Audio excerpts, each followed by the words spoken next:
आमच्या प्रिय बंधू बहिणींना येशूच्या नावाने आमचा नमस्कार. सर्वे सरा संगे सकाळ हा कार्यक्रम तुम्हाला मी स्वागत करीत आहे. पहा किती चांगलं दृश्य आहे ना. देवाने किती चांगलं सृष्टी केलेलं आहे. तसंच तुम्हाला आम्हाला पण देवाने सृष्टी केलेली आहे. एक वचन वाचतो, अनुवाद 33 अध्याय 29 वचन. हे इस्रायला, तू धन्य आहेस. परमेश्वराने उद्धारलेलं राष्ट्र तुझ्या समान कोण आहे? तो तुझ्या सहाय्याची ढाल आहे, तुझ्या प्रतापाची तलवार आहे. यामुळे तुझे शत्रू तुला शरण येतील, तू त्यांची उच्च स्थाने पादाक्रांत करशील. इस्रायल, तू धन्य आहेस. परमेश्वराने उद्धारलेला राष्ट्र, हो, देवाचा उद्धार, देवाचा तारण तुम्ही प्राप्त केला असेल तर तुम्ही धन्य आहे. ते निश्चय आहे का? तर उद्धार करणारा, तारण करणारा प्रभू कोण आहे? तिमोथेकरांची पहिली पत्री 1:15 म्हणते, पापी जनांना ताराव्यास ख्रिस्त येशू जगात आला आणि हे वचन सत्य आहे. हो प्रिय बंधू भगिनींनो, पापी जनांना ताराव्यास एक प्रभू या जगामध्ये आला. जगामध्ये पुष्कळ देव म्हणणारे आले, किती चांगलं काम केले, मोठं पराक्रमाचं काम केलं, पण कोणी मनुष्यासाठी, पापी मनुष्यासाठी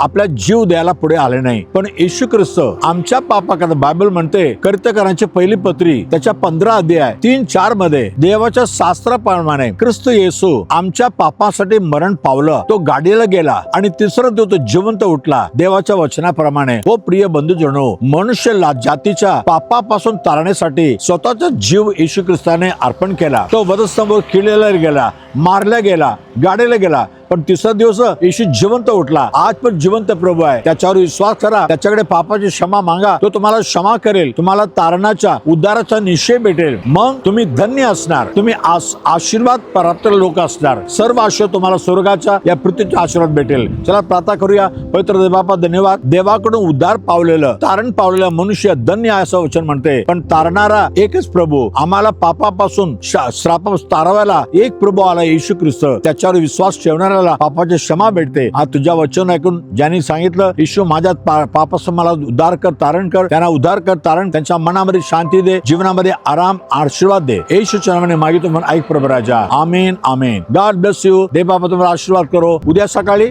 पुन्हा पाहूया. आमेन.